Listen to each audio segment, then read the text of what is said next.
Hello, എല്ലാവർക്കും പരമ്പരയിലേക്ക് വീണ്ടും സ്വാഗതം. ഇപ്പോൾ മാങ്ങാക്കാലമല്ലേ, ഇഷ്ടംപോലെ മാങ്ങ കിട്ടുന്ന സമയമാണ്. അപ്പം നമുക്കൊരു നല്ല മാങ്ങ അച്ചാറിട്ടാലോ? അച്ചാറെന്ന് പറയുമ്പോൾ നിങ്ങളൊക്കെ വിചാരിക്കും, ഓ അച്ചാർ എല്ലാവർക്കും ഇടാൻ അറിയാമല്ലോ, പിന്നെന്തിനാ കാണിക്കുന്നതെന്ന്. അങ്ങനെയല്ല, ഇത് ഞാനൊരു വ്യത്യസ്തമായ രീതിയിൽ ഒരുപാട് നാൾ കേട് കൂടാതെ ഇരിക്കുന്ന രീതിയിൽ നല്ല രുചികരമായിട്ട് തയ്യാറാക്കിയ ഒരു അച്ചാറാണ് കേട്ടോ. നമുക്ക് ഈ അച്ചാറുകൾ പ്രിയങ്കരമായിട്ട് മാറുന്ന കുറേ സമയങ്ങളുണ്ട്. അതായത് വീട്ടിൽ തൈര് മാത്രമേ കാണത്തുള്ളൂ, കറികളൊന്നും വെക്കാൻ സമയം കിട്ടി കാണത്തില്ല.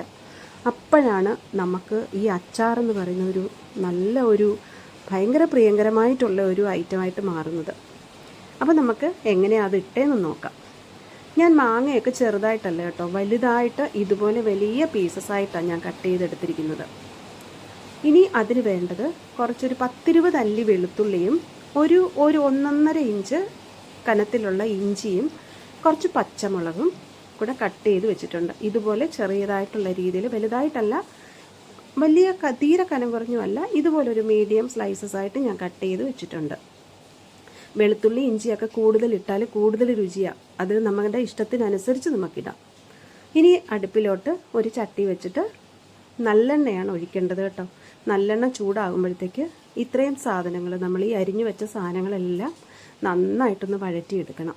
അത് കുറച്ച് നല്ലതുപോലെ തീ കുറച്ച് വെച്ചിട്ട് സിമ്മിൽ വെച്ചിട്ട് കുറച്ച് ബ്രൗണിഷ് ആകുന്നത് വരെ നന്നായിട്ടൊന്ന് വഴറ്റിയെടുക്കണം.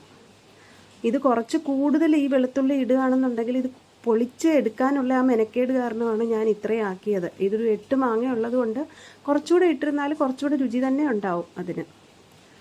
ഇതുപോലെ കുറച്ച് നല്ല ബ്രൗണിഷ് കളർ ആകുമ്പോഴത്തേക്ക് അതിനകത്തോട്ട് കുറേ നല്ല പച്ച ഫ്രഷ് ആയിട്ടുള്ള കറിവേപ്പില ഇട്ട് കൊടുക്കാം.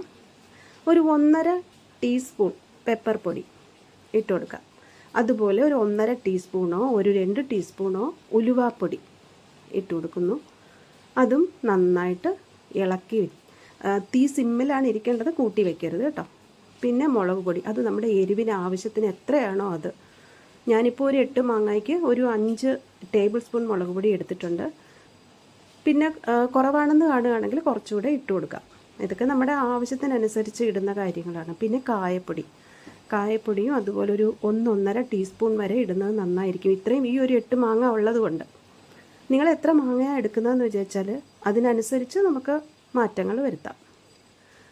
പിന്നെ നല്ലെണ്ണ, കുറച്ച് നന്നായിട്ട് നല്ലെണ്ണ ഒഴിച്ചു കൊടുക്കണം. നല്ലെണ്ണ എത്രയും കൂടുതൽ ഒഴിക്കുന്നോ അത്രയും രുചിയുമാണ്. അത് നന്നായിട്ട് കേടുകൂടാതെ കുറേ നാളുകൾ ഇരിക്കുകയും ചെയ്യും. നല്ലതായിട്ട് ഇതെല്ലാം കൂടെ ഒന്ന് ഇളക്കി നന്നായിട്ട് യോജിപ്പിക്കുക. ഇപ്പോൾ നമ്മൾ സിമ്മിൽ വെച്ച് നന്നായിട്ട് ഇളക്കി യോജിപ്പിച്ചതിന് ശേഷം ആവശ്യാനുസരണം ഉപ്പും കൂടെ ഇട്ട് കൊടുത്തതിന് ശേഷം ഞാൻ കുറച്ച് നല്ലെണ്ണയും കൂടെ ഒഴിച്ച് കൊടുത്തിട്ടുണ്ട് കേട്ടോ. അതിന് നല്ലെണ്ണ എത്രയും കൂടുതൽ ഒഴിക്കുന്നോ അത്രയും നല്ലതാണ്. പിന്നെ ഇപ്പോൾ നല്ല അരപ്പ് വഴണ്ട് വന്നിട്ടുണ്ട്. ഈ സമയത്ത് നമുക്ക് അരിഞ്ഞു വെച്ചിരുന്ന ആ മാങ്ങാ കഷ്ണങ്ങൾ കുറേശ്ശെയായിട്ട് അതിലോട്ടൊന്ന് ഇട്ട് കൊടുക്കാം. ഈ കഷ്ണങ്ങളിലെല്ലാം ഈ അരപ്പ് പിടിക്കുന്നത് പോലെ ക്ഷമയോടുകൂടി കുറേശ്ശെയായിട്ട് ഈ പീസസ് ഒക്കെ ഇട്ട് ഈ അരപ്പ് നന്നായിട്ട് അതിലൊന്ന് പിടിച്ച് വരുന്നത് വരെ ഒന്ന് ഇളക്കി കൊടുക്കാം. എല്ലാം നന്നായിട്ട് ഇളക്കി ഒന്ന് യോജിപ്പിച്ചതിന് ശേഷം അടുപ്പ് ഓഫ് ചെയ്ത് നമുക്ക് താഴെ എടുത്ത് വെച്ചിട്ട് നമ്മുടെ സൗകര്യാനുസരണം അത് ഇളക്കി യോജിപ്പിച്ചാൽ മതി. ഇപ്പോൾ ദേ എല്ലാം ഞാൻ ഇളക്കി യോജിപ്പിച്ചിട്ടുണ്ട്. എല്ലാ കഷ്ണങ്ങളിലും അരപ്പ് പിടിച്ചിട്ടുണ്ട്. ഇനി നമുക്ക് മെയിനായിട്ടുള്ള ഒരു ഇൻഗ്രീഡിയൻറ്റ് വിനിഗർ ഒഴിക്കണം. വിനിഗർ ഞാൻ ഈ 8 മാങ്ങയ്ക്ക് ഒരു 1/4 ഗ്ലാസ് വിനിഗർ ഒഴിച്ചിട്ടുണ്ട്. വിനിഗർ ഒഴിക്കുമ്പോൾ എന്താണെന്ന് വെച്ചാൽ കൂടുതൽ നാൾ നമുക്ക് കേട് കൂടാതെ ഇരിക്കും.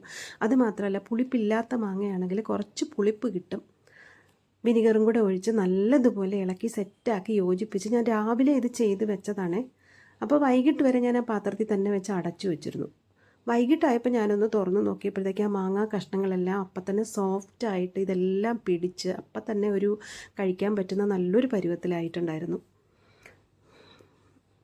ഇനി നമ്മൾ എന്താണെന്ന് വെച്ചാൽ ഈ മാങ്ങ ഈ പിക്കിൾ ഒരുപാട് നാൾ കേട് കൂടാതെ ഇരിക്കും കേട്ടോ. പക്ഷേ നമ്മുടെ കയ്യിലിരിപ്പ് പോലെ ഇരിക്കും. നമ്മൾ ഈ നനഞ്ഞ സ്പൂണൊക്കെ ഇട്ട് എടുക്കുകയാണെന്നുണ്ടെങ്കിൽ അതിൽ ഫംഗസ് പിടിക്കും. നനഞ്ഞ സ്പൂണൊന്നും ഇടാതെ നന്നായിട്ട് സൂക്ഷിച്ച് വെക്കുകയാണെങ്കിൽ, ഒട്ടും നനവില്ലാത്ത ബോട്ടിലുകളിൽ അടച്ച് സൂക്ഷിക്കുകയാണെങ്കിൽ ഇത് ഒരുപാട് നാൾ കേടുകൂടാതെ തന്നെ ഇരിക്കും കേട്ടോ.